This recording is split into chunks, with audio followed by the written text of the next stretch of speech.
विजय तिलक।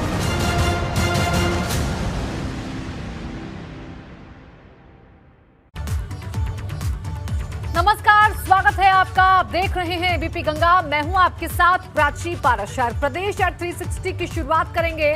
UP विधानसभा का सत्र कल से शुरू हो रहा है, जबकि 16 दिसंबर को सुबह 11 बजे दूसरा अनुपूरक बजट पेश होगा। इससे पहले आज कार्य मंत्रणा समिति की बैठक हुई, जिसमें सत्र के कार्यक्रम को लेकर चर्चा हुई, जिसमें बताया गया कि बजट प्रस्तुत करने के बाद प्रश्न लिए जाएंगे। 17 दिसंबर को सदन में अनुपूरक मांगों पर चर्चा होगी। वहीं 16 दिसंबर को शाम 4:30 बजे विधानसभा के सभी सदस्यों का ग्रुप फोटो होगा। आज की बैठक में विधानसभा अध्यक्ष हृदय नारायण दीक्षित, उपाध्यक्ष नितिन अग्रवाल, संसदीय कार्य मंत्री सुरेश कुमार खन्ना, नेता प्रतिपक्ष राम गोविंद चौधरी, बहुजन समाज पार्टी के नेता उमाशंकर सिंह समेत दूसरे सदस्य मौजूद रहे। आपको बता दें कि कल सत्र के पहले दिन विधानसभा के पूर्व अध्यक्ष सुखदेव राजभर और हेलीकॉप्टर हादसे में शहीद सीडीएस विपिन रावत और दूसरे जाबाजों को श्रद्धांजलि दी जाएगी। उत्तर प्रदेश विधानसभा के सत्र की तैयारियां पूरी हो गई हैं। हमने सुरक्षा की दृष्टि से पुलिस की एक बैठक ली है और कार्य मंत्रणा समिति की बैठक भी अभी हुई है। उस बैठक में हम लोगों ने कल का एजेंडा तय किया है, परसों का भी किया है। 3 दिन का एजेंडा बनाया। जिनका निधन हुआ है उन पर भी शोक व्यक्त करने के बारे में निश्चय हुआ है। इसके अलावा हम सप्लीमेंट्री बजट का एक भाग रखेंगे और उस पर उसे पारित कराने का कार्यक्रम भी हम लोगों ने हाथ में लिया। 4 विधेयक भी इस सत्र में आने वाले हैं। इसके अलावा जन समस्याओं पर कार्य स्थगन, जन समस्याओं पर ध्यानाकर्षण, जन समस्याओं को लेकर तमाम सवाल प्रतिपक्ष की तरफ से, उनको भी हम अनुमति देंगे। भाजपा शासित प्रदेशों के मुख्यमंत्रियों के अयोध्या आगमन को लेकर तैयारियां पूरी हो गई हैं। पूरे शहर में पोस्टर लगाए गए हैं, जिसमें मुख्यमंत्रियों की तस्वीर और उनके स्वागत का संदेश लिखा गया है। दरअसल भाजपा शासित प्रदेशों के सभी मुख्यमंत्री और उप मुख्यमंत्री अपने परिवारों के साथ कल काशी विश्वनाथ कॉरिडोर के उद्घाटन के मौके पर वाराणसी आए थे और अब वो 15 दिसंबर को अयोध्या पहुंचेंगे। उनके रुकने, खाने पीने और फिर दर्शन का इंतजाम प्रशासन ने तेजी से किया है। मुख्य सचिव आर.के. तिवारी आज एकाएक अयोध्या पहुंचे और उन्होंने मुख्यमंत्रियों के भ्रमण स्थल और दार्शनिक स्थलों का निरीक्षण किया। उसके दृष्टिगत हम लोगों ने व्यापक तैयारी कर ली है। उनका जो मुख्य कार्यक्रम होगा, हनुमानगढ़ी का दर्शन है, रामलला का पूजन और वहाँ राम जन्मभूमि साइट का अवलोकन करेंगे और उसके बाद यहाँ पे हम लोग सरयू घाट पे पूजा करेंगे। तो ये पूरा कार्यक्रम है और लगभग दोपहर में ये लोग आएंगे और 3 घंटे का कार्यक्रम अयोध्या करेंगे। ये सर सब वो मीन्स ऑफ ट्रांसपोर्टेशन वो शासन डिसाइड कर रहे हैं, उसके अनुसार फिर आ रहे हैं।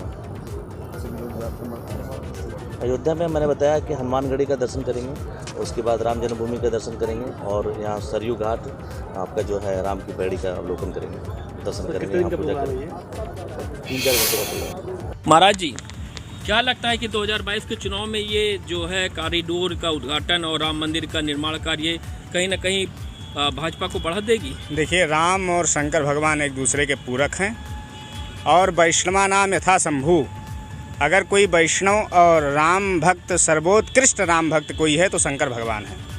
और ऐसे बाबा विश्वनाथ के धाम कॉरिडोर का जो है उद्घाटन हुआ है, बड़ी भव्यता के साथ हुआ है, बड़ी दिव्यता के साथ हुआ। मैं वहाँ था भी और मैं चुनाव को लेकर के कहना चाहता हूँ कि 22 की तैयारी है, 22 की तैयारी है, फिर बुलडोजर की बारी है। पुनः योगी बाबा की सरकार बनेगी, इसमें कोई संदेह नहीं है, कोई संकोच नहीं है। भाजपा अध्यक्ष जेपी नड्डा के नेतृत्व में भाजपा शासित प्रदेशों के तमाम मुख्यमंत्री और उप मुख्यमंत्री चंदौली गए, जहां उन्होंने पंडित दीनदयाल उपाध्याय स्मृति स्थल जाकर उनकी प्रतिमा पर पुष्प अर्पित किए। इस दौरान नड्डा ने कहा कि दीनदयाल उपाध्याय के जीवन से प्रेरणा मिलती है कि एक जननेता के तौर पर कैसे काम करना चाहिए। सबके लिए सौभाग्य की बात है कि हमारे 12 मुख्यमंत्री, 9 उप मुख्यमंत्री सभी ने आकर के स्मारक पर शीश झुकाया, नमन किया और उनसे प्रेरणा ली है। और हम नई स्फूर्ति के साथ मोदी जी के नेतृत्व में सबका साथ, सबका विकास, सबका विश्वास और सबका प्रयास, इस मंत्र को लेकर के समाज कल्याण और देश के अयोध्या में जल्द ही आवास विकास की टाउनशिप का काम शुरू होगा। ये टाउनशिप अब 1450 एकड़ में बनेगी, जबकि पहले ये 1200 एकड़ में बननी थी। इसे लेकर बरहेटा गांव में 241 एकड़ और भूमि अधिग्रहण का प्रस्ताव आवास विकास परिषद की बोर्ड बैठक में पास हो गया है। इस दौरान टाउनशिप का ट्रांसपोर्टेशन लेआउट प्लान पास हुआ। इसमें विभिन्न राज्यों के स्टेट गेस्ट हाउस, होटल, मठ, आश्रम, स्टूडियो, अपार्टमेंट, हाउसिंग सोसाइटी का निर्माण होगा।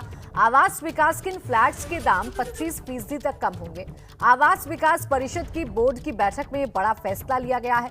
सामुदायिक केंद्रों, कन्वेंशन सेंटर, मिलेनियम क्लब, कल्याण मंडप को 10 से 20 साल के लिए निजी हाथों में लीज पर दिया जाएगा। अधिकारियों की माने तो पहले चरण में 600 एकड़ में काम होना है। इसमें से 60% से ज्यादा जमीन का अधिग्रहण हो चुका है। आवास विकास परिषद की आज एक अहम बोर्ड बैठक हुई और इस बोर्ड बैठक में वैसे तो तमाम प्रस्ताव पास हुए, लेकिन अगर हम अहम प्रस्ताव की बात करते हैं तो उसमें से एक है प्रदेश में तमाम जगह फ्लैट्स की कीमतों में 25% तक कमी, और दूसरी तरफ अयोध्या में जो एक बड़ी टाउनशिप तैयार की जानी है उसकी TLP यानी ट्रांसपोर्टेशन लेआउट प्लान का फाइनल अप्रूवल। हमारे साथ में इस समय आवास आयुक्त अजय चौहान जी हैं, सीधे उनसे बात करेंगे। सर, आज की जो बोर्ड बैठक थी, तमाम अहम प्रस्ताव रहे, सबसे पहले क्या खास रहा? देखिए, इस जो आज की बोर्ड बैठक थी इसमें तो अयोध्या के जो हमारी टाउनशिप है उसको लेके इम्पोर्टेंट निर्णय हुए। इसके अतिरिक्त जो हमारे आवंटी हैं, कोरोना काल में हम लोग उनको राहत देना जा रहे हैं। हम लोग जो अपनी फ्लैट्स की कीमतें हैं उसमें करीब 25% तक की छूट, अलग अलग जगह पे अलग अलग तरह की छूट उन लोगों को दे रहे हैं। प्लस जो हमारे कर्मचारी या अधिकारी जिन्होंने फील्ड में कुछ गलतियां की हैं और जो क्षमा नहीं की जा सकती, उनके खिलाफ कार्रवाइयाँ भी इसमें की गई है। सपा ने मिशन यूपी 2022 के लिए पूरा जोर लगा रखा है। अखिलेश यादव ने आज जौनपुर से विजय रथ यात्रा के 6ठे चरण की शुरुआत की। इस दौरान सपा के साथ गठबंधन करने वाले तमाम सहयोगी भी मौजूद रहे। अखिलेश यादव की विजय रथ यात्रा में कार्यकर्ताओं और समर्थकों का हुजूम उमड़ा नजर आया। अखिलेश यादव का ये जौनपुर का 2 दिवसीय दौरा है, जिसके पहले दिन अखिलेश ने बदलाव की अपील करते हुए भाजपा और उसकी सरकार पर बड़ा हमला बोला। अखिलेश ने कहा कि ये सरकार हर मोर्चे पर नाकाम है और 2022 में बदलाव होकर ही रहेगा।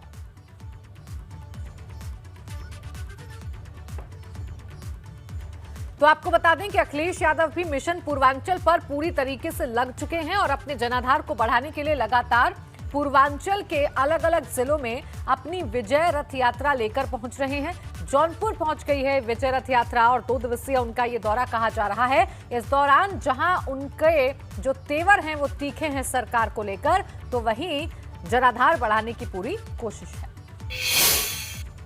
मेरे 2 सवाल हैं अखिलेश जी। नंबर 1, बनारस में जिस तरह से विश्वनाथ धाम कॉरिडोर का लोकार्पण हुआ, उसके बाद मुख्यमंत्रियों की बैठक बुलाई गई और आज आपकी इसको जनसभा कहें, इसे यात्रा कहें या जवाब कहें? देखिए, ये जो जन समर्थन दिखाई दे रहा है, ये उत्साह, जोश और ऐतिहासिक कार्यक्रम सफल हुआ है। आने वाले समय में यही जनता भारतीय जनता पार्टी का सफाया करेगी। भारतीय जनता पार्टी ने जो वादे किए थे वो वादे जुमले निकले। इनकी हर बात झूठी है, इनका विकास का विज्ञापन झूठा है। जनता बदलाव चाहती है, जनता खुशहाली चाहती है। भारतीय जनता पार्टी ने महंगाई बढ़ाई है, भारतीय जनता पार्टी ने बेरोजगारी बढ़ाई है। मायावती कह रही है कि आप चल रहे हैं, कुछ नहीं होगा। क्या आपको लगता है ये सारे लोग और ये जो जन समर्थन है काम आएगा या निष्क्रिय और निष्कासित ही रह जाए? ये हमारे साथ कृष्णा पटेल जी हैं, आदरणीय कृष्णा पटेल जी हैं। इसी तरह और दलों को साथ लिया है हमने। सपा अध्यक्ष अखिलेश यादव ने वाराणसी में सीएम योगी के गंगा में डुबकी नहीं लगाने पर निशाना साधा। अखिलेश यादव ने कहा कि मुख्यमंत्री जी को ये पता था कि गंगा नदी साफ नहीं हुई है, इसलिए उन्होंने गंगा में डुबकी नहीं लगाई। यही नहीं, अखिलेश ने कहा कि गंगा ही क्या भाजपा सरकार अब तक कोई नदी साफ नहीं करा पाई है। मुख्यमंत्री जी कितने होशियार हैं, देखिए मुख्यमंत्री जी कितने समझदार हैं कि वो माँ गंगा में डुबकी नहीं लगाए। माँ गंगा में डुबकी क्यों नहीं लगाई? किसने कहा था कि माँ गंगा की सफाई करेंगे? क्या माँ गंगा की सफाई हो गई? और यही गोमती जो आपके किनारे से बहती है, क्या माँ गंगा के साथ साथ गोमती की सफाई हो गई? आप सोचिए कितना बजट इसमें चला गया, बजट बह गया, लेकिन कोई नदी साफ नहीं हुई, क्योंकि हमारे मुख्यमंत्री जी जानते हैं कि ये नदियां कोई साफ नहीं है, इसलिए माँ गंगा में डुबकी नहीं लगाई उन्होंने। पीएम मोदी की गंगा में डुबकी पर राहुल गांधी ने भी चुटकी ली। राहुल ने कहा कि अगर कोई और गंगा में स्नान करे तो वो टीवी पर नहीं आ सकता, लेकिन पीएम अकेले गंगा में स्नान करेंगे तो पूरा हिंदुस्तान देखेगा, क्योंकि पीएम के पीछे 2 से 3 पूंजीपतियों की ताकत है और इन्होंने कैमरे को कैप्चर कर रखा है।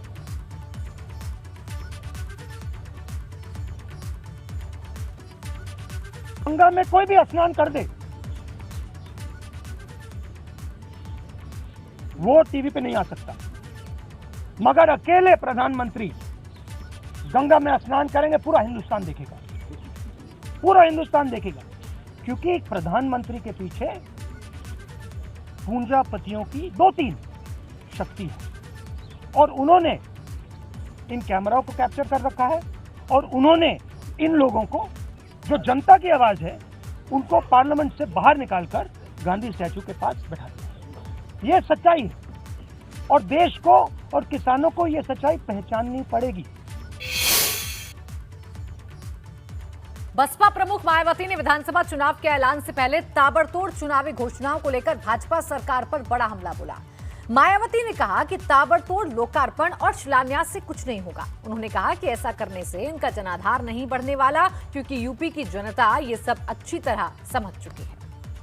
चुनाव घोषित होने से कुछ समय पहले केंद्र व यूपी की सरकार द्वारा भी आए दिन यह प्रदेश में की जा रही ताबड़तोड़ घोषणाएं, शिलान्यास व अधकच्चे कार्यों के उद्घाटन एवं लोकार्पण आदि करने से भी इन विरोधी पार्टियों का जनाधार बढ़ने वाला नहीं है, बल्कि यूपी की जनता अब ये सब काफ़ी अच्छी तरह से समझ चुकी है।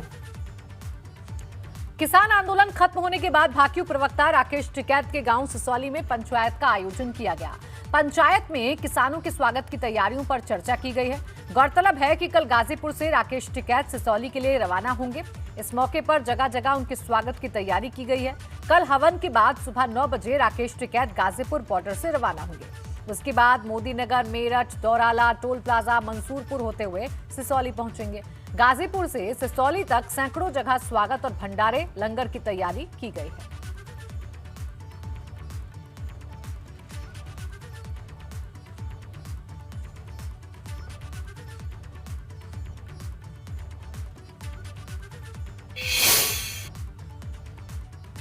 यूपी सरकार के मंत्री आनंद स्वरूप शुक्ल ने राहुल गांधी और उनके दादा फिरोज गांधी को लेकर एक विवादास्पद बयान दिया है।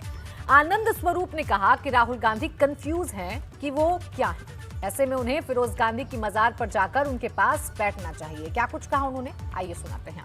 सत्ता से हटाने का तो सपना दिन में सपना देखने जैसा है। राहुल गांधी जी पूरी तरीके से कंफ्यूज हैं कि वो हैं क्या। जब इस प्रकार की परिस्थिति बनती है तो बड़े बुजुर्गों के पास जाया जाता है।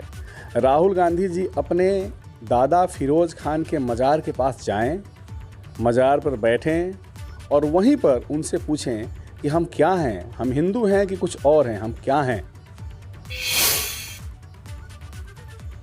प्रधानमंत्री मोदी ने वाराणसी दौरे के दूसरे दिन उमराहा में सदगुरु सदाफल देव विहंगम योग संस्थान के स्ववेद मंदिर का निरीक्षण किया। पीएम ने उमराहा में लोगों को संबोधित भी किया। इस दौरान उन्होंने काशी में किए गए कामों का बखान किया। पीएम मोदी ने कहा कि काशी बदल रही है और ये बदलाव एयरपोर्ट से ही नजर आने लगता है। सड़कें चौड़ी हो गई हैं, बिजली के तारों को अंडरग्राउंड करने का काम जारी है और बनारस मेडिकल हब के तौर पर तेजी से उभर रहा है।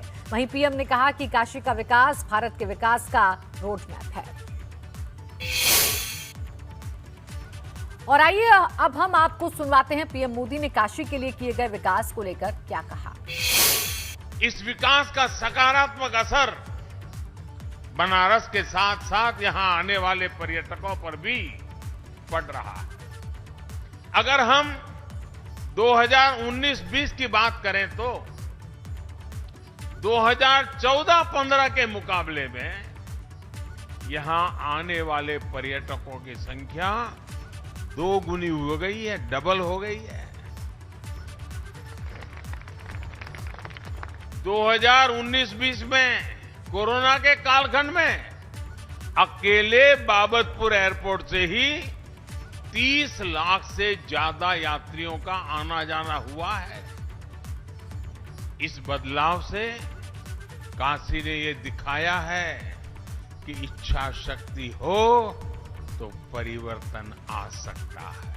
भी याद करिए, जब आप यहां आते थे तो क्या स्थिति थी। जो स्थान इतना पवित्र हो उसकी बदहाली लोगों को निराश करती थी, लेकिन आज ये परिस्थिति बदल रही है। आज जब देश विदेश से लोग आते हैं तो एयरपोर्ट से निकलते ही उन्हें सब बदला बदला लगता है। कांड की लखीमपुर के तिकुनिया कांड की जांच कर रही एसआईटी की टीम ने आज लखीमपुर कांड को हत्या की सोची समझी साजिश मानते हुए केंद्रीय गृह राज्य मंत्री अजय मिश्रा टेनी के बेटे और तिकुनिया कांड के मुख्य आरोपी आशीष मिश्रा समेत 13 आरोपियों पर लगाई गई धाराओं को बदलने की मांग की है, जिसमें हत्या की कोशिश करने की धारा 307 और अपराध की साजिश रचने की धारा 120 भी लगाने की भी मांग की थी, जिसके बाद आरोपियों पर लगाई गई धाराओं को बदल दिया गया है। मामले की जांच कर रही एसआईटी ने अब तक की तफ्तीश में पाया है कि लखीमपुर के तिकुनिया में 3 अक्टूबर को हुई हिंसा हत्या की सोची समझी साजिश थी। आज आशीष मिश्रा समेत तिकुनिया कांड के सभी 13 आरोपियों की लखीमपुर कोर्ट में पेशी हुई, जहां एसआईटी ने कुछ धाराएं हटाने और बढ़ाने की अर्जी दी थी। देखिए, थाना तिकुनिया के क्राइम नंबर 219/21 में विवेचक द्वारा माननीय सीजेएम न्यायालय में रिमांड में संशोधन हेतु प्रार्थना पत्र दिया गया था, ठीक, जिसमें आज न्यायालय द्वारा धारा 279, 338, 304A आईपीसी की घटोतरी कर धारा 307, 326 आईपीसी व 3/25, 30 व 35 आर्म्स एक्ट की बढ़ोतरी की गई है। लखीमपुर हिंसा कांड के आरोपियों पर लगी धाराएं बदलने के बाद अब इस मुद्दे को लेकर राजनीति गर्मा गई है। मामले की जांच कर रही एसआईटी की तरफ से लखीमपुर हिंसा कांड को साजिश बताए जाने के बाद अब केंद्र सरकार और भाजपा पर राहुल गांधी और प्रियंका गांधी ने हमला तेज कर दिया है। प्रियंका और राहुल गांधी दोनों नेताओं ने इस मुद्दे पर ट्वीट किया। राहुल गांधी ने बिना नाम लिए प्रधानमंत्री पर हमला बोलते हुए अपने ट्वीट में लिखा है कि धर्म की राजनीति करते हो, आज राजनीति का धर्म निभाओ। यूपी में गए ही हो तो मारे गए किसानों के परिवारों से मिलकर आओ। अपने मंत्री को बर्खास्त न करना अन्याय है, अधर्म है। वहीं प्रियंका गांधी ने अपने ट्वीट में सीधे प्रधानमंत्री पर हमला बोलते हुए लिखा है कि प्रधानमंत्री होने के नाते अपने संवैधानिक एवं नैतिक जिम्मेदारी निभाते हुए लखीमपुर किसान नरसंहार की साजिश में गृह राज्य मंत्री की भूमिका की जांच अविलंब शुरू करवाइए एवं उन्हें तुरंत बर्खास्त कीजिए। लखीमपुर कांड पर एक तरफ कांग्रेस ने तो दूसरी तरफ समाजवादी पार्टी ने भी केंद्र सरकार को घेरना शुरू कर दिया है। एक मंत्री ने किसानों को मारने का काम किया। प्रधानमंत्री जानते हैं, उनके साथ उनकी टीम में है। हमने कहा उस समय भी डिस्कशन नहीं होनी, उस समय भी हम सबको चुप किया। हम यहां भी आए थे, हमने कहा था कि देखिए चर्चा करने दीजिए। सच्चाई सबको मालूम है। सच्चाई यह है कि किसानों के खिलाफ 2-3 बड़े पूंजीपति खड़े हैं। लखीमपुर खेरी पे डिस्कशन नहीं होगा, चाइना पे डिस्कशन नहीं होगा, किसानों पे डिस्कशन नहीं होगा, नहीं हो सकता। कैसे होगा? इसका क्या मतलब है? कोई मतलब नहीं। ये तो अब बिल्डिंग है, म्यूजियम है। लखीमपुर में किसानों को रौंद के मार डाला गया था। उस समय सरकार बहुत सी चीजें छुपाने की कोशिश कर रही थी। अब तो एसआईटी के आयोग ने अपनी रिपोर्ट दे दी है, कहा है कि उसमें जितने भी दोषी हैं सबके ऊपर 302 का मुकदमा लगना चाहिए। तो मैं तो यही कहूंगा सरकार से कि जो आयोग ने रिपोर्ट दी है उस पर कार्रवाई करते हुए जिसके जो अभियुक्त के फादर हैं, जो 120 के उन पे मुकदमा भी है मंत्री जी पे, उन पे भी कार्रवाई करनी चाहिए और केंद्र सरकार को उनको मंत्रिमंडल से बर्खास्त करना चाहिए, जिससे कि किसानों को सही मायने में न्याय मिल पाए।